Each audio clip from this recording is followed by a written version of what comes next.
With Loughran on the shelf for today, you're going to get my number one pitcher, my number two pitcher, and my favorite stack. If that's not a recipe to find the perfect lineup, I don't know what is.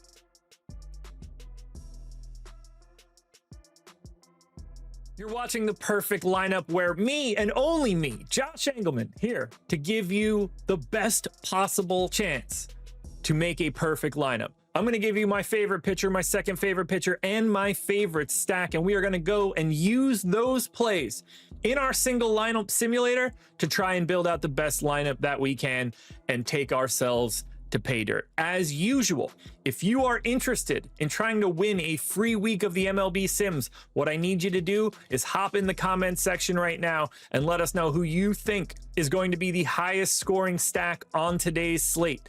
If you are right, you and anybody else that guessed that team get put on the wheel and we spin that to see who gets it. If you're the only person that did it, we don't have to spin anything. You just get that free week. And as always, if you're interested in signing up at Stokastic, the links are in the description. If you want to sign up and get the Sims for MLB, PGA, NASCAR, MMA, you can get all the way there through the links in the description and check out all the screenshots you see right here. People are using these tools and people are printing money. I highly suggest you come in and join us. But without further ado, it's time to figure out the top two pitchers. This is going to feel like I'm going out of order, but it'll make sense by the time we're done. The number one pitcher for me today is Lucas Giolito. Now, he is also heavily owned, but we'll get to that. He is the number one option in our top pitchers tool in terms of top two pitcher odds. He's number three in value, and that's why it's really interesting because he's 8,500 today, and that is causing him to pull a lot of ownership. But it is completely deserved because of that price tag and because of the matchup. Because anytime you face the Colorado Rockies, you're probably going to look pretty good. Colorado is dead last in WRC plus against right-handed pitchers. They are the only team in the league with a sub 300 on base percentage against righties. They're 29th in WRC plus on the road. 78 is the number. That's dreadful. Only Pittsburgh is worse. They have a 274 on base percentage on the road. That is dead last. That is barely one of every four guys that step to the plate that get on. So while they do show a little bit of power, there's nobody ever on base while that happens. So even if you get a little hit unlucky from a power department, they're probably not going to have any guys on. Now, they have the highest strikeout rate on the road. They have the highest strikeout rate against right-handed pitchers. Everything is in our favor today. Now, is Giolito the guy that we remember? No, he's not. He's not the same guy that he was a couple years ago. But that doesn't make him a problem today. He still has a 3.85 FIP this year. He's got the lowest home run per fly ball rate of his career in this season, and he's still right at league average in called and swinging strikes. So, like, yeah, he's not the dude we remember, but he's essentially facing a AAA team today, and every stat, every price tag, everything across the board is looking at Lucas Giolito.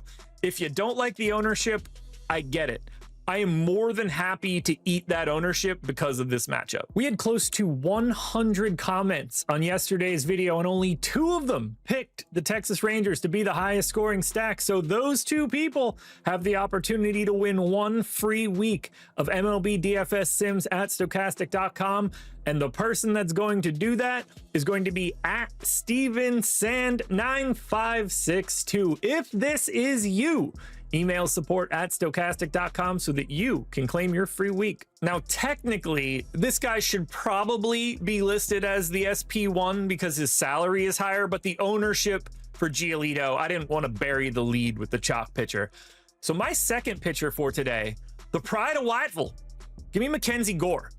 He's tied for third in the top pitcher odds. Love it.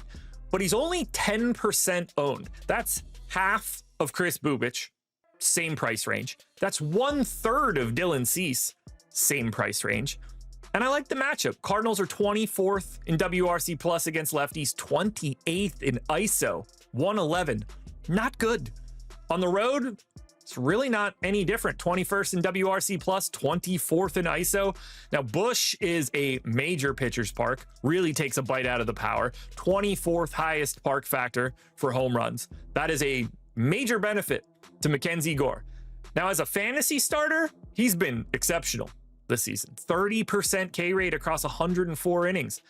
Slight power issues against other lefties, but I think the park will help to mitigate that a little bit.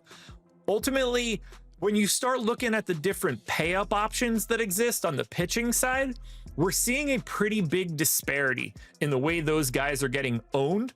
But the top pitchers tool is showing these guys as basically the same. Their top 2 pitcher odds are all in the same ballpark, but we're getting twice as much, almost 3 times as much ownership on some of these guys, whereas Mackenzie Gore is just cruising along around 10%.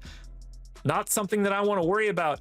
And that lower ownership opens us up for our stacks. Lucky for me, I don't have to worry about Laffy hanging me out to dry and not giving me enough money for my stack because I did all of it. So I get exactly what I want across the whole video. Very helpful for today. There's only one option to me as the team that I want to corner the market on, and it's going right along with Lucas Giolito because if he's good, that's great. And I think he's going to get some help from the bats. Give me the Red Sox against Colorado and Antonio Senzatella, who is truly not a good pitcher.